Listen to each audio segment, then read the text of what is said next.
मैं तो रजत शर्मा जी से सीधे सीधे आज पूछना चाहती हूं कि जो अपशब्द रजत शर्मा जी ने कहे हैं वो क्या उनकी आदत है, उनकी फितरत है, कांग्रेस और विपक्ष से उनकी नफरत है, या मोदी जी का चरण वंदन है? और मुझे लगता है कि कल से भारत के सोशल मीडिया प्लेटफॉर्म्स पर लाखों लोग जो अपनी राय, अपनी प्रतिक्रिया एक अभद्र टिप्पणी के ऊपर दे रहे हैं, उन सबके सामने सार्वजनिक रूप से एक स्पष्टीकरण या बयान जरूर आना चाहिए था। मैं थोड़ी सी क्रोनोलॉजी बताना चाहती हूं कि असल में हुआ क्या। पहले हम लोग सोच रहे थे कि वो दोनों वीडियो यहां पर दिखाएं, पर वो आपको मेरी टाइमलाइन पर जरूर मिलेंगे। ये वाकया है 4 जून का, जिस दिन नतीजे लोकसभा चुनाव के सामने आ रहे थे और मैं यहीं एआईसीसी के प्रांगण में बैठकर इंडिया टीवी पर बहस कर रही थी।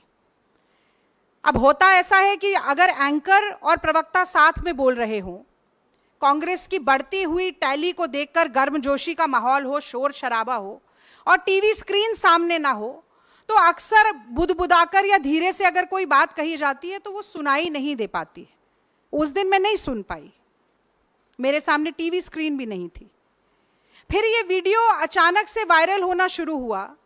कल मेरे और पवन खेड़ा जी के संज्ञान में हमारे कुछ कांग्रेस के कार्यकर्ताओं ने भी, और ट्विटर यानी कि एक्स, पहले ट्विटर कहा जाता था, उस प्लेटफॉर्म पर भी हमें कई लोगों ने ये वीडियो भेजा।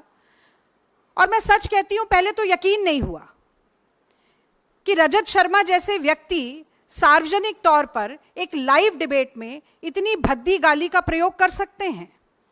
और चूंकि जो वीडियो हमें भेजा गया उसमें नीचे वो गाली लिखी हुई भी थी, तो मन नहीं माना कि ऐसा हो सकता है। हम इंडिया टीवी के प्लेटफॉर्म पर गए, वहां से जो उन्होंने खुद फुटेज डाली थी उस फुटेज को निकाला, उस फुटेज की उस क्लिप को निकाला जिसमें ये वाकया घटित हो रहा है। और वहां पर भी, जिसे अंग्रेजी में एक एक्सप्रेशन कहा जाता है, अंडर द ब्रेथ, बुदबुदाकर, धीरे से, केवल इस बात पर कि मैं उन्हें टोक रही हूं कि कांग्रेस पर आज भी लगातार प्रहार मत कीजिए। शायद मोदी जी की घटते हुई संख्या और कांग्रेस की बढ़ती हुई संख्या को देखकर झुंझला इतना गए कि उन्होंने वो गाली दी। और अब मैं एक नारी के तौर पर भी, एक भारतीय महिला के तौर पर, मैं ये जानना चाहती हूं रजत शर्मा जी से कि ये बात सिर्फ एक रागिनी नायक की नहीं है। मैं 10 साल से ईमानदारी से अपनी पार्टी का पक्ष टीवी पर रख रही हूं। आप पत्रकार होते हुए भी भाजपा का पक्ष रख रहे हैं। मोदी जी के साथ जो आपका इंटरव्यू हुआ वो सबने देखा, किस तरीके की बातचीत उसमें हुई, सबने देखा। मेरे माँ बाप, मेरे बूढ़े सास ससुर, मेरे बच्चे, सब वो वीडियो देख रहे थे। कांग्रेस के लाखों करोड़ों लोग, इस देश की जनता वो वीडियो देख रही थी। आपने मुझे गाली दी सिर्फ इसलिए कि मैं ईमानदारी से अपनी पार्टी का काम कर रही हूँ, इसलिए कि मैं ईमानदारी से अपनी पार्टी का काम कर रही हूँ। और सिर्फ गाली नहीं दी, उसके बाद सुबह आपने मुझे धमकाना शुरू किया। आपने कहना शुरू किया कि अगर प्रेस कॉन्फ्रेंस किया जाएगा तो डेफेमेशन का केस करेंगे। मतलब आप चोरी करें, उसके बाद आप सीना चोरी करें। आपको लगता है कि धमकाने से हम डर जाएंगे? और ये आंसू सिर्फ इसलिए नहीं है कि मेरा अपमान हुआ है, ये आंसू इसलिए कि आप सोचते हैं कि सत्ता का घमंड इतना है, अहंकार इतना है, आपको लगता है कि आप कुछ भी करेंगे और बच के निकल जाएंगे क्योंकि मोदी जी का हाथ आपके ऊपर है। आप गाली दें, उसके बाद आप कहें कि आप ही डेफेमेशन का केस करेंगे और कांग्रेस पार्टी पीछे हट जाएगी। मैं याद दिलाना चाहती हूं आपको रजत शर्मा जी, महात्मा गांधी ने इस देश में सबसे पहले अभय का पाठ पढ़ाया था। चंपारण में नीलहे जबरदस्ती नील की खेती कराते थे। गांधी जी ने कहा था कि सत्ता के गुरूर से डरो मत, अत्याचार से, शोषण से डरो मत। कितनी भी ताकत हो सरकार के पास, डरो मत। और मुझे लगता है कि वही आज राहुल गांधी भी चरितार्थ कर रहे हैं जब वो ये नारा देते हैं डरो मत। तो देखिए, हम डरे नहीं, आपकी गीदड़ भपकियों से नहीं डरे। सबसे पहले तो मुझे लगता है कि आपको बताना चाहिए था कि अगर आपने गाली नहीं दी तो आपने कहा क्या है, कौन से शब्दों का इस्तेमाल किया है। वो आपने नहीं किया, क्योंकि न सिर्फ आपका मुखौटा हटा है, बल्कि आपके मन में कितना मैल है, कितना जहर है, कितना गुस्सा, कितना क्रोध, कितनी घृणा है, वो सब आज कहीं ना कहीं बाहर आया है।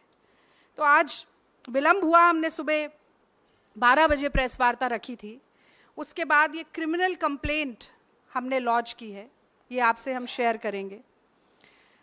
2 sections, section 294 and section 509 of the IPC. Section 294 कहता है, whoever to the annoyance of others does any obscene act in the public place or sings, recites or utters any obscene song, ballad or words in or near any public space shall be punished with imprisonment of either description for a term which may extend to 3 months or with fine or with both. और दूसरा section 509, outraging modesty of a woman.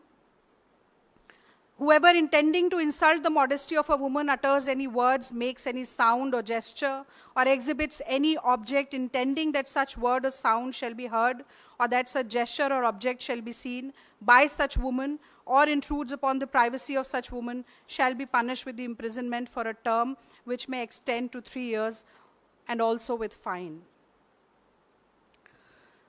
तो आपकी धमकियों और गीदड़ भपकियों से आपने चुप कराने की कोशिश की, खामोश कराने की कोशिश की। हमने ये क्रिमिनल कंप्लेंट लॉन्च की है, और हम न सिर्फ ये उम्मीद रखते हैं कि इस पर प्राइमा फेसे इन्वेस्टिगेशन के बाद एफआईआर भी दर्ज होगी, बल्कि मैं आज एनसीडब्ल्यू को भी आप सभी मित्रों के माध्यम से जगाना चाहती हूँ। ये सुओ मोटो कॉग्निजेंस एनसीडब्ल्यू कब लेना सीखेगी? नेशनल कमीशन ऑफ वुमेन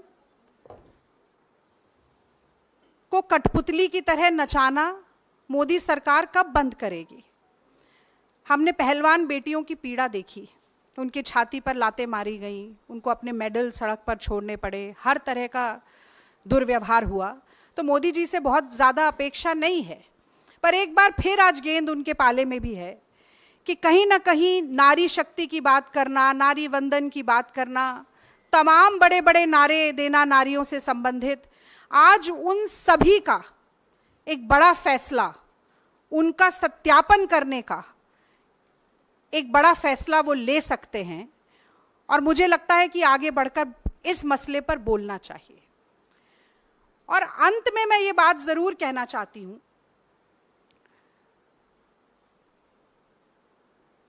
कि हमने पिछले 10 साल में देखा, विपक्ष के प्रवक्ताओं की घेराबंदी होती थी, विपक्ष के प्रवक्ताओं को कम समय दिया जाता था टेलीविजन के डिबेट पर, विपक्ष के प्रवक्ताओं को बहुत सी बार म्यूट कर दिया जाता था, भाजपा के प्रवक्ताओं को कवर फायर मिलता था एंकर की तरफ से। लेकिन एक परिकल्पना में जो सबसे बड़ी अतिशोक्ति होती है ना, हम भी जब ये होता था तो हम बैठ के कहते थे कि भाई कुछ भी हो जाए, एक दिन ऐसा नहीं आएगा कि कभी माँ बहन की गाली देने की नौबत आन पड़े। और मुझे लगता है कि उस भयावह परिकल्पना को चरितार्थ करने का काम, उसको यथार्थ में बदलने का काम जो रजत शर्मा जी ने किया है, अगर नैतिकता का एक अंश भी उनके मन में होता तो ये मुझे डेफेमेशन की धमकी देने के बजाय सार्वजनिक प्लेटफॉर्म पर, अब वो बहुत सारे एंकर्स थे और भाजपा के ट्रोलर से और गाली दिलवा रहे हैं। आप जरा देखिएगा एक बार टाइमलाइन पे जाके, भद्दी से भद्दी गाली, खतरनाक से खतरनाक धमकी मुझे दी जा रही है। तो मुझे अपेक्षा ये थी कि वो आकर ये बात कहते, बताते, स्वीकारते और माफी मांग लेते, खत्म हो जाता कि मेरे मुंह से निकल गया, नहीं बोलना चाहिए था, या कम से कम ये बताते नहीं कहा तो क्या कहा।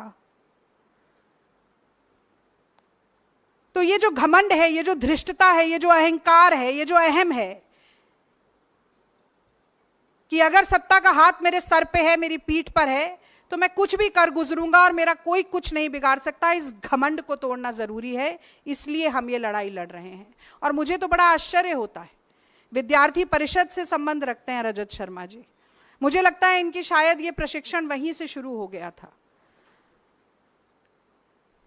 और उसका वो एक अंग्रेजी में कहा जाता है, scratch on the surface and you will see the ugliness beneath. और वही कहीं देखने को मिला है, the perception, the pretence actually slipped.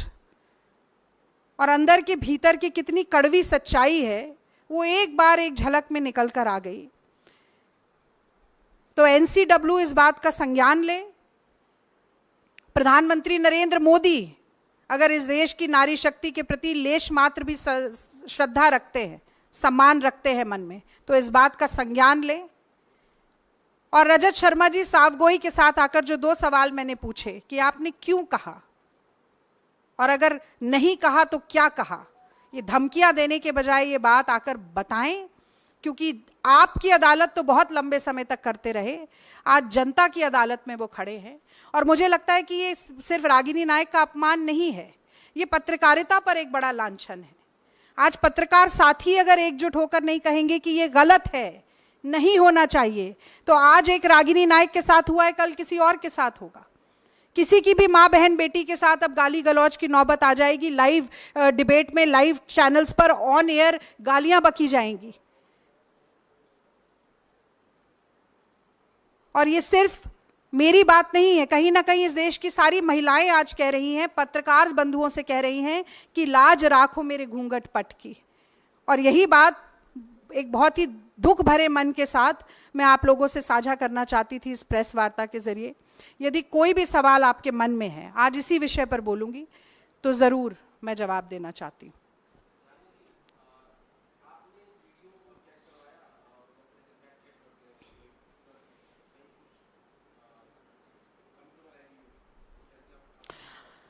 आदेश जी, मैंने जैसा कि आपको बताया कि जो पहला वीडियो मुझे मिला वो भी मेरी टाइमलाइन पर है, वो वीडियो मुझे लगा कि एडिटेड है, क्योंकि उसमें नीचे एक गाली लिखी हुई है, ऊपर ये भी लिखा हुआ है कि रजत शर्मा गाली दे रहे हैं।